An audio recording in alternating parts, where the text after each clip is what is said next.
pay insufficient attention to the frightening scenario of a comprehensive cyber attack, which would bring to a complete halt to the power supply, transportation, hospital services, our society as a whole.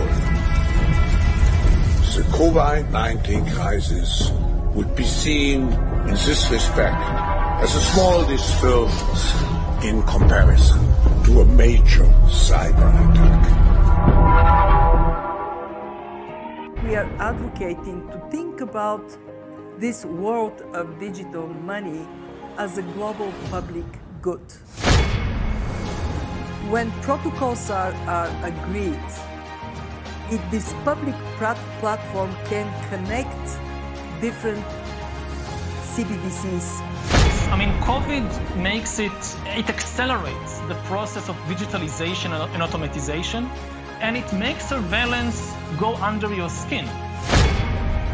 Just imagine the situation when everybody goes around all the time with some biometric bracelet. It's going to be the fourth industrial revolution, an all-consuming industrial revolution right across the board. The speed of change 1,000 times faster than during the first industrial revolution, and affecting all services, all products, all countries, all industries, and all people. It's going to lead to job destruction, so we've got to think about the jobs of the future and how we create them. It's going to lead to massive technological change in the way we deliver services. It's going to force governments to change their minds about how they operate. And all this has been set out by Klaus Schwab in the speech he made in Abu Dhabi. And you see, the difference of this fourth industrial revolution is it doesn't change what you are doing. It changes you if you take a genetic editing. We often cite Klaus Schwab and the World Economic Forum as the puppet masters. After all, they openly brag about infiltrating governments around the world. What we are very proud of now, the young generation, like Prime Minister Trudeau, President of Argentina and so on, that we penetrate the cabinets. But what if Klaus is just a puppet? Schwab openly admits that Henry Kissinger was his mentor. You said when you came here, it transformed your life. Was there a course, a professor who really made that difference for you? Yes, there was one course, one seminar of Henry Kissinger, which really opened my eyes. I wasn't accepted to the seminar, but I sat in. I think he let me in because I was German. And it was relatively shortly after the war. There were not too many Germans here. And this created a friendship which has endured until today. And Henry has been several times in Davos. And David Rockefeller openly admits that he discovered Henry Kissinger. Henry Kissinger, and I think he first was noticed by the Rockefeller family after he wrote a very erudite work on nuclear weapons and nuclear war back in the late 1950s. Nuclear weapons and foreign policy. Right. Yes. It was then published, and from that time on, he became pretty close to the Rockefeller family. Well, he did. Actually, I guess I was the first one who got to know him because he was a member of an organization called the Council on Foreign Relations in New York. Rockefeller also founded the Council on Foreign Relations, an American think tank, which seems to have had significant influence on official U.S. policy over the last several decades. And in my opinion, the World Economic Forum is the equivalent of the Council on Foreign Relations, but on a global scale.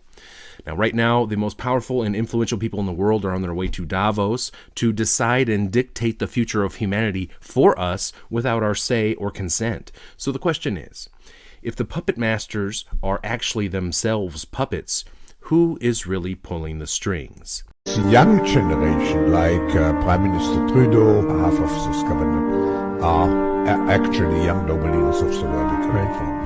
We penetrate the cabinets. The change is not just happening. The change can be shaped by us. Sees the need for a great reset. So people assume we are just going back to the good old world which we had, and everything will be normal again. This is, let's say, fiction. It will not happen. There is only one way this pandemic is going to go. It's going to get worse and worse and worse. The next crisis is already waiting for us around the corner, and it is the climate crisis. It's not an extremely deadly virus. It's not the Black Death, and look what it's doing to the world. So now just try to think what will be the implications of a much bigger problem like climate change. Have you been for Rebel News in Davos, Switzerland? I've just arrived to bring you the other side of the story from the World Economic Forum, starting here behind me tomorrow. If you remember last year, I was roaming these same streets to put the tough questions to people of power and people of influence. I've said vaccination mandates are really a last resort. You know, what resort? At what point should you ever force somebody to have a vaccine? Any resort? I would personally never want anything mandated. You see, you can't. Why is that not the WHO official position? I am not giving the WHO official position. Gosh, you're an aggressive interviewer. But I'm still entertaining you. I hope viewers can understand, and I hope this is not cut out, that I've been ambushed in the street, and I'm responding to this gentleman's, I don't even know his name. Yemeni. I'm responding to his questions because I believe that it is my duty to attempt to communicate. Yes. You push the climate change agenda, you push a lot of these agendas, these woke agendas, but here, what's the cover? We've done more for climate change than you have. Here? What have you done? We've done. How did you get here? We've done more for climate change than you have. How did you get here? Okay, see you later. Naz, how did you get here? How did you get here? How many in your entourage? How did you get here? What's your carbon footprint? If you think last year was a success, check out wefreports.com throughout next week as we file our reports. Even Ezra is here. Thanks to your help, we cannot do this without your support. wefreports.com. If you think that this mission is as important as I do, please chip in a couple bucks to ensure we can do it. Yeah, because nothing says sustainability more than building this place and an entire town for the global elite to fly in on their private jets to hang out in the Swiss Alps for a week. It's cost us thousands last year to do it, and this year I think the bill is about $30,000. We're flying economy, travelling on trains, and taking an Airbnb for the team of 7 to be here.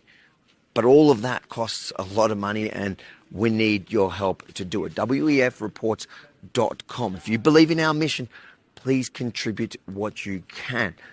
Remember, the people descending on this town want to dictate our lives around the world, and they do so successfully.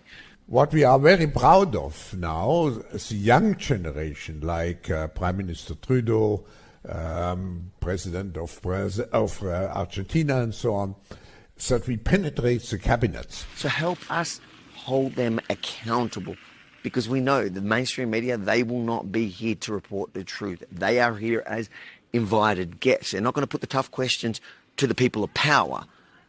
They're here to take their marching orders, just like many of our elected officials. How is the public meant to believe that the New York Times is here to actually ask the tough questions when you're here as an invited guest? How are people meant to rely on the mainstream media? If you wouldn't mind, we're just having just if you could give us, thank you. You don't want to explain to people why we should trust the mainstream media? No? Of course, no comment. There we go. So that's the point here, is in Davos you have the mainstream media that are not here to report the truth. They are here as part of the event, invited guests with their white name tag. What we've just seen in England is a globalist coup d'etat.